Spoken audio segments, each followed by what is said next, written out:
I hope that you've had a chance to look at it. The lead signatory on the bottom of the letter is Professor John Abraham of the University of St. Thomas here. That letter says, in part, we want to assure you that the science of climate change is strong and there is nothing abstract about the risks facing our nation from climate change. Yet, last week in those amendments to the continuing resolution, you cast 6 or 7 votes that would disable our government from doing anything about climate change, even studying it, let alone taking action on it. The science is not in doubt, Congressman. 98% of climate scientists with any serious credential in the area say that it's a real problem and it's coming fast. Faster than we thought. Faster than has been thought. Yeah.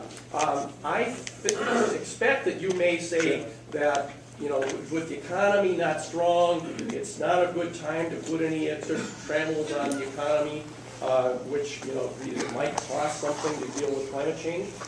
But it is very likely that the effects of climate change, as soon as 30 or 40 years from now, maybe even sooner, are going to make the recession of the past couple of years look like kids' play.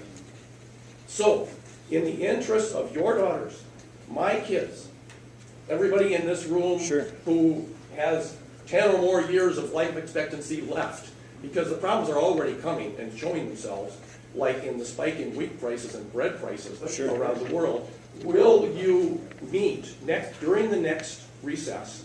Will you take an hour or 2 of your time to meet with Professor Abraham so that he can inform you about the science, the facts of the science of climate change, and answer questions that you may have about it? Well, I probably will have some questions. Yeah, I mean, I can't commit to. I don't know Professor Abraham, so I'd be happy to. Paul, you can probably connect me with him. But and he's very open, very accessible. He has told me that he's willing to meet with you and give you however much time you would like to have to answer the questions you may have about the science of climate change. Okay. And what he's done is got 145 scientists all saying that, you know, scientists now have to do outreach. We have to talk to the media and our elected officials to, you know, get people on board with knowing what is really happening. All right. So I'd be happy to hook you up with John. Okay. I don't want to go into any one issue, so why don't we just go ahead? Sorry, Dan. Come on up. Yeah, my issue to start off with is... Wait a minute, we can't hear you talk. Can we hear you talk and not have a private conversation? Please. Sure, you can hear me talk. Well, no, actually, the way we're going to do this is I want to make sure I get every one of you individually. So don't hesitate. You can get us all together. We want to hear you talk to the whole group, please. Well, I actually kind of already did. I kind of set the table, and I want to make climate change, for example. What's your position? Well, you guys can all come up and ask me individually. Don't worry. So I'll make sure I stay with each and every one of you. Don't worry. We want to hear your whole response. We don't want to talk to you individually. There are issues that are going to kill every one of us. I'll get every one of you. So don't worry. Don't worry. We'll get every one of you. Right? And I know some of these folks, you know, sometimes. Yeah. Okay. See this exactly. All right. Okay. Yeah. The main reason for this meeting is I agree with them about the climate issue for one thing. You don't have to talk too loud. I can hear. Okay. The main issue with this meeting is about the. Talking to everybody, please. Excuse me. This is one more time. This is not a town hall meeting. It's the chance for the congressman to one-on-one with some.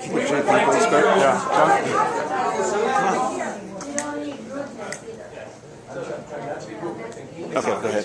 Sorry, okay, I apologize. I've got some suggestions on the budget, but I just thought I'd pass on information I saw.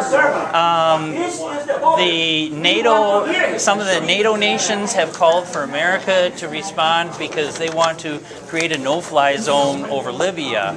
So just so in case you hadn't heard about that, you know, it's come out and they would like to create it so that Libya doesn't continue to bomb their citizens with their air force. But to the budget situation. So tell me about this NATO though, because I'm not familiar with that, with the no-fly zone. Oh, it's something that I'm trying to. It's something that I believe it was Great Britain or something that was calling for a no-fly zone to stop Libya from bombing its own citizens. Oh yeah, sure. Okay. And so, but to the budget issue, I think a huge place to. I would love to meet you, but I won't stay for this meeting under these conditions. Okay. With the budget, recent events have showed that America is sending billions to many, brutal dictatorships. Okay, can I finish that? Yeah, make Thank you. a quick question. So we could pull back our financial support for brutal dictatorships if they do not care about the basic human rights. Including our favorite Israel, who a week and a half ago bombed a medical warehouse. And there's no repercussions for it. They can't make bombs out of bandages. Sure. And so why can there be such brutal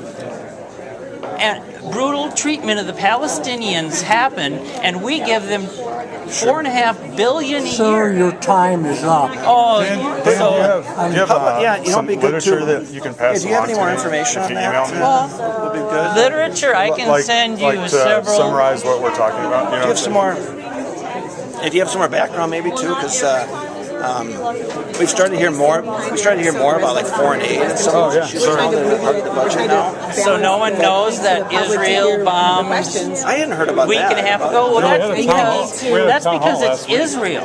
If it was, it's just The like. news reports that, doesn't it? Or, I mean, Well, obviously it doesn't report it enough because Israel is our friend, okay.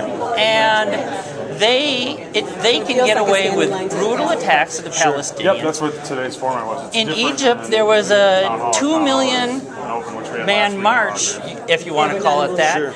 demanding human rights for the Palestinians. So they are moving ahead on it, and it seems like the Americans they're closing their eyes. They don't care if the Palestinians are Sir, creating he has limited time, and we do. well, We're good. No, we're good. We're good. well, okay, then I won't have to fill out any card with Don't information worry. because nobody. We're here for getting private time. So But I hear you. That's a very valid point. So why spend all that money overseas trying to control the whole world when it seems that the countries we're sending the money to?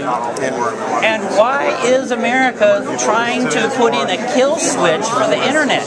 Is it to prevent people like me from learning about these things that other countries and America is doing? Why are they going after WikiLeaks when they are revealing when the politicians are lying and not presenting the truth to the American public about what they are doing? We need to actually become a democracy instead of having our politicians owned by the major corporations. Otherwise, you will have to be like NASCAR and have stickers all over your suits as to who owns the politician. okay. All right. All right. Well, I appreciate that feedback. All right. Okay. We need openness instead of just covering our own butts. All right. All right. Thank you. I appreciate it very, very much. All right. All right. Here.